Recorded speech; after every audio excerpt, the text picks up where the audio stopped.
such a pleasure to be here, and I get to talk about my favorite subject, which is geography and health.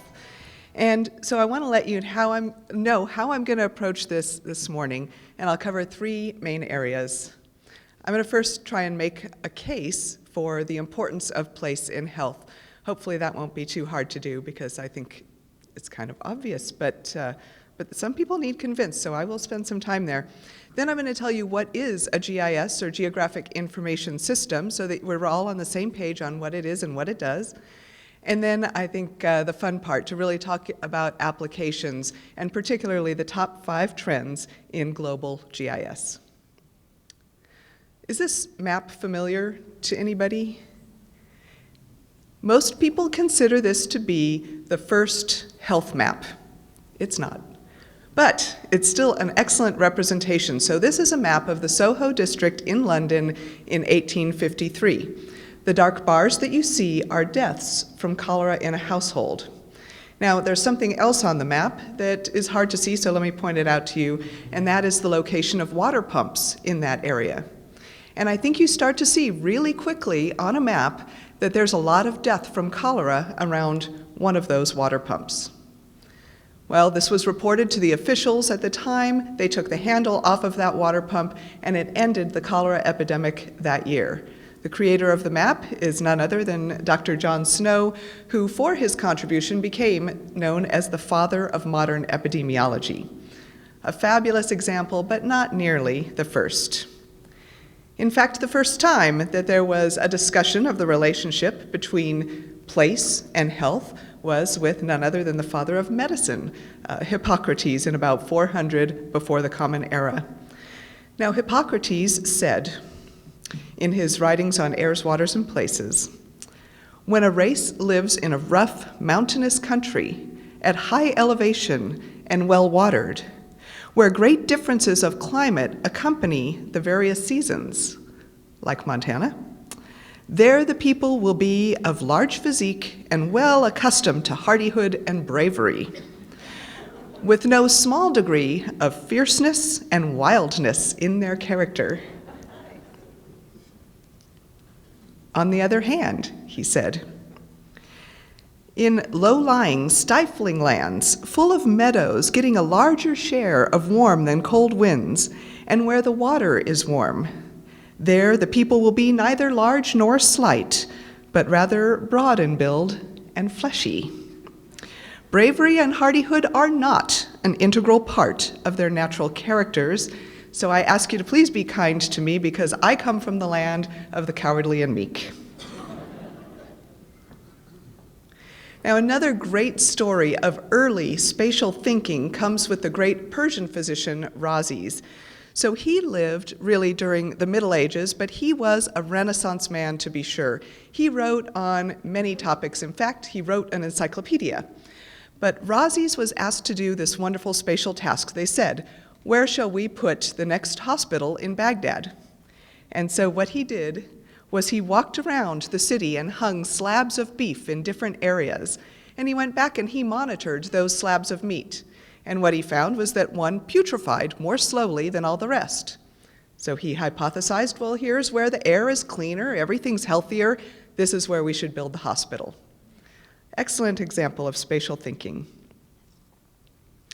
Now, if we get a little more modern, although still paper-based mapping, we can go to my friend and colleague, Dr. Eric Fernandez y Garcia.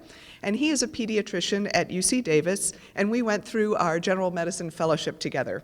And I was talking to Eric, and I said, you know, I'm really into this new thing. I'm learning about GIS, and I think that we can make this matter right at the point of care in a clinical encounter. And he said, oh, I do that every day. And I said, no, this is new. You don't understand. And he said, no, let me show you. So he pulled out this map. And this map is created by First Five California, and it's showing the areas where the water is fluoridated or partially fluoridated in the blue and orange, and then not fluoridated in the white and beige. So now he has a child into his clinic, finds out where they live, finds it on the map, and decides if he has to write a prescription for fluoride for that child to prevent cavities. You couldn't do that without a map. So he was right, he was there before me. So There are a lot of things going on in health nowadays, a lot of trends and pressures. Those of you who were with us last night, Dr. Huntsman talked about many of these things. And so I just want to review that a lot of these are moving us toward a better recognition of geography as an important component of planning and decision-making for health. Certainly our movement from volume-based to value-based care and an emphasis in our healthcare reform on population health management needs a geographic component. Technology and data advances make this easier than ever, and particularly when you talk about the consumerization of IT. Everybody expects their computer systems to work as easily as their smartphones. It should all be intuitive, very few clicks or swipes till you get to an answer, and so technology has been moving in that direction.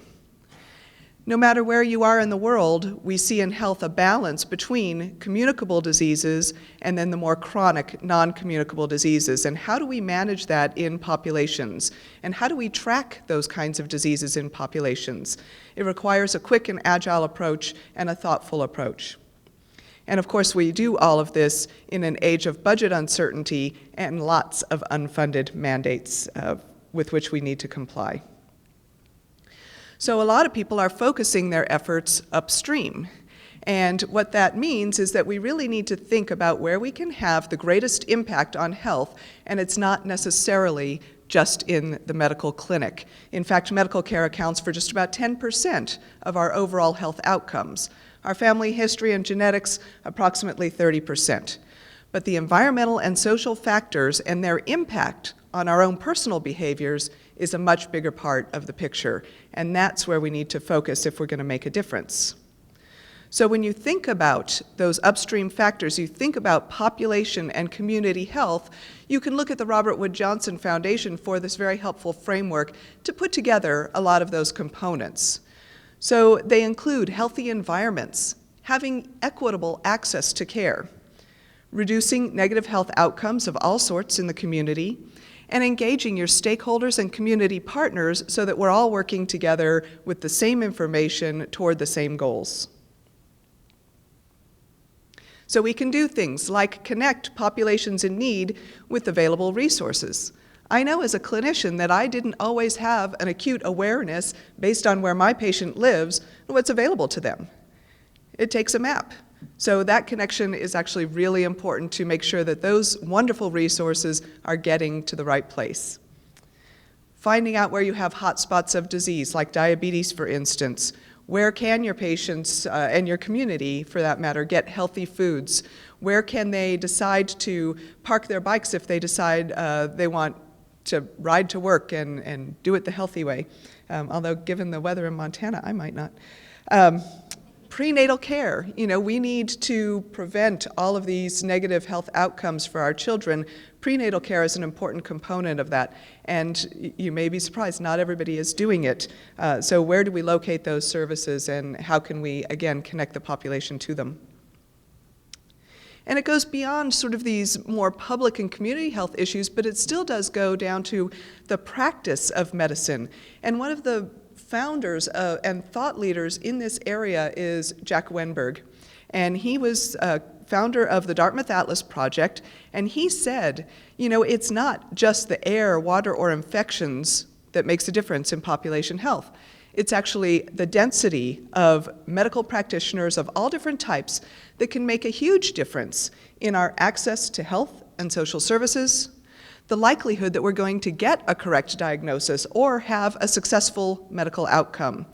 And it also impacts our ability to receive affordable and timely care.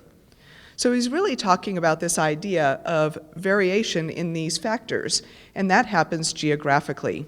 So here's an example from the Dartmouth Atlas Project that I think is really thought-provoking. Now, what you're seeing in the map is the rate of leg amputation as a consequence of diabetes or peripheral vascular disease. Now, we like to think about health equity in terms of social determinants, and the first thing that often comes to mind is race as a factor of differentiation in medical care. Well, it is true that the amputation rate in blacks versus whites is 4-to-1. But did you know that the variation from place to place is 10-to-1? Medicine is practiced differently in different places, not always according to the best guidelines or information. We need to do better and reduce negative outcomes. So we can do that through a geographic information system. So what is a GIS? Well, it is simply a system that lets us visualize, question, analyze, and interpret data to understand relationships, patterns, and trends that then impact our community and personal health. So let me demonstrate this showing what a GIS actually does. So the first natural question you might want to ask of such a system is, where are things located in the world? Understanding things in geographic space brings immediate perspective. So you might want to know where is a community clinic, or where are all the different buildings on a hospital campus. You might be interested in the different sensors, environmental sensors in your area, or where do people live, work, learn, and play. Well, once you know where things are, useful information in the right context, you can start to ask what's nearby. So there was this guy, his name was Waldo Tobler, and he created the first law of geography, which states, everything is related to everything else, but near things are more related than distant things. This is really important, although simple concept, when you think about the value of understanding geography. So understanding what's nearby really gives us some critical insights. We might want to know, what is the proximity of patients to the hospitals and clinics we have? That determines access to care. We may want to know the impact of development on air pollution and thus asthma exacerbation in a community. This understanding of proximity deepens our knowledge of a place. But you know, we have a complex world and a lot of things are interconnected, and understanding that connectedness, again, helps us to make better decisions at a faster pace. So let's take the asthma example. Air pollution may trigger an asthma attack, which may land somebody in a hospital emergency room. Well, there's a whole system connected to that. So there are sources of pollution, which may be factories, cars, or people. There are topographical, ecological, and climatic factors that influence the presence of pollution. Those might be things like valleys, metropolitan areas, or hot days. There are, again, the sensors that collect the information about presence, type, and amount of pollutants on an hourly, daily, or weekly basis. Some communities will be more impacted than other communities, and some people will be more susceptible than others. So understanding all of this helps us to better manage and improve our systems, so that when something happens that impacts our system, we can respond much more quickly. We know what's going to happen. We can predict which populations will be impacted, and then we can work to restore services and better health much more quickly. And we can do that with geography because it's a wonderful integrating science. Because we have place in common, we can put together all sorts of data sets like Landsat, satellite imagery, all of those environmental sensors I've mentioned, healthcare data, so personal health information, as well as public health information, demographic data sets, and much, much more. All of that can be layered to start making decisions. Because geography as a science gives us the content and the context of our entire world. So it helps us to integrate data, lead to understanding, which then gets us to the next really important steps, taking action that has an impact. Now, in a traditional GIS, it was really a desktop tool, an application that you used to answer questions and do research and analysis. But I want to let you know that to make a GIS more powerful, it really should be a platform that interoperates with your IT infrastructure, has access to your data and applications, so that everything works together and you can facilitate the use of the data and share these applications much more widely. What that does is it takes our typical organizations from siloed, different stovepipe operations to a networked environment where everybody is collaborating and using the same authoritative information to make their decisions. So let me tell you about how people are using GIS around the world. So these are the top 5 trends that I'll go over very quickly: mobile field data collection, geo-enrichment, mapping and visualization, executive engagement or reporting, and the analysis and planning. And all of that actually works into this really nice kind of workflow. So it's kind of interesting that these trends really speak to the platform approach, because you do it all in order to answer questions. So let's start with mobile field data collection, because you got to get the data before you can do much with it. And I just wanted to show you that, in fact, mobility and mobile data collection is a top trend for state and local governments for sure, and I think all around the world as far as what I have seen. So use cases for this are things like understanding homeless and the homeless point in time counts that we need to do every year or every other year, depending on which count you're doing. This also applies to refugee status around the world. So you need these kinds of information so that you can get these vulnerable populations the services that they need in order to impact their overall outcomes and help them be more independent. But also, especially around the world, I'm seeing mobile field data collection used to get that facility information so that you have a national facility database by country. And you might be surprised to know that ministries of health don't all have that. And of course, food safety is another good way to use mobile field data, going and inspecting restaurants and reporting back so that people know what's safe.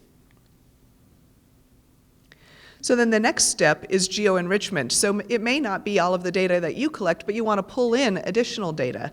So demographic data is critical in health, as you well know. That helps you to calculate rates of disease and any of the things that you want to be able to do with that information. We also have the ability to collect behavior data. That's going to help you plan your outreach and interventions so that you tailor them to the population that you really do want to target. Spending data is going to help you plan resources. What are people spending on prescriptions or their health care in different areas? When you are able to place community context data next to individual data, you're able to start doing multi-level hierarchical modeling. Because we don't exist in isolation, we exist in a community, and it's important to understand all of those pieces. And you can do other wonderful things like community health needs assessments and health impact assessments. And again, I wanted to show this pie chart with the different aspects of impact on your overall health, kind of showing that in this yellow and green area, this is where you're going to have the biggest impact with that community context. So it is really important. So then you get to mapping and visualization, which really brings your data to life, allows you to tell stories. I mean, I think everybody in here has worked with a map, seen a map, and what do you do first? You go and look at where you live. What's going on in this map where I live? How are things affecting me and my family and my friends and my community? It's immediately engaging. People generally understand maps and they can get involved right away and they start asking questions. This is what you want in your outreach, people to get really involved. And then you get to this executive engagement and reporting idea. So your executives, they want to be able to make decisions from the data. So I bring up the Sustainable Development Goals. I always say that all 17 of them relate to health. You may feel differently, but particularly goal number 3 relates to health, and that is universal health coverage. So it's about achieving this health coverage, including financial and risk protection, access to quality essential healthcare services, and to safe, effective, quality, and affordable medicines and vaccines for all. So if you're an executive, you want a dashboard that tells you, is that happening? And in fact, the World Health Organization is using GIS to do things like look at their polio field survey and figure out, in this one it's showing what percentage of people's time is spent on these different activities. They're spending a lot of time, it turns out, on data analysis and the actual immunization practice. But it would help you to understand what kinds of services you need to offer. This dashboard, I wish I was doing a live demo, but it has a lot more in it where you can go in and go to all of your field reporters, see where they are on a map, And if they haven't submitted their weekly report, you have an automatic button where you hit, an email goes to them and says, please send your report. So these dashboards, again, are meant to help you do your business faster. So the analysis and planning component. This is, where you get that insight, that understanding that allows you to lead yourself toward action and impact. So analysis is really critical. I want to show you one of my favorite recent analyses having to do with Zika virus. We're looking at the habitats where the Aedes aegypti and Aedes albopictus mosquitoes are able to live. And the red areas show where they live all year long, and the yellow areas are seasonal. So the data involved, we used our predictive analysis tools to do this. It's really super fast, even though these are worldwide data sets with very small resolution, 10 by 10 meters, by the way. So precipitation, elevation, temperature, land cover, and population. You could weight it. Maybe you just want to look at the women of childbearing age because you're concerned about the microcephaly complication and you want to target those areas for vector control first. So analysis like this helps you make better decisions. And so as I wrap it up, I know that healthcare, and population health are increasingly challenged in a complicated world. But geography is a science that helps to bring it all together and make decisions faster and understand what's going on in a better way. GIS provides a framework and a process for doing all of these important things that we all do, really understanding the observational science, getting through that modeling and predicting and doing analysis, providing that reporting for your executives, getting to policy and planning issues. And really, the whole reason is because GIS helps us to be smarter, and that's what we want to do. We just want to do all of this right. And so later I'll be around for the next few days. Please contact me. Let me know if you have any questions. I really believe that this is a great way to improve our world. And I'll just leave you with this slide that tells you how we're trying to keep people informed and updated, whether it's on Twitter, LinkedIn. If you follow me, I'm always posting interesting stuff. And we also have a quarterly newsletter to let you know what other people are doing in GIS. Thank you very much.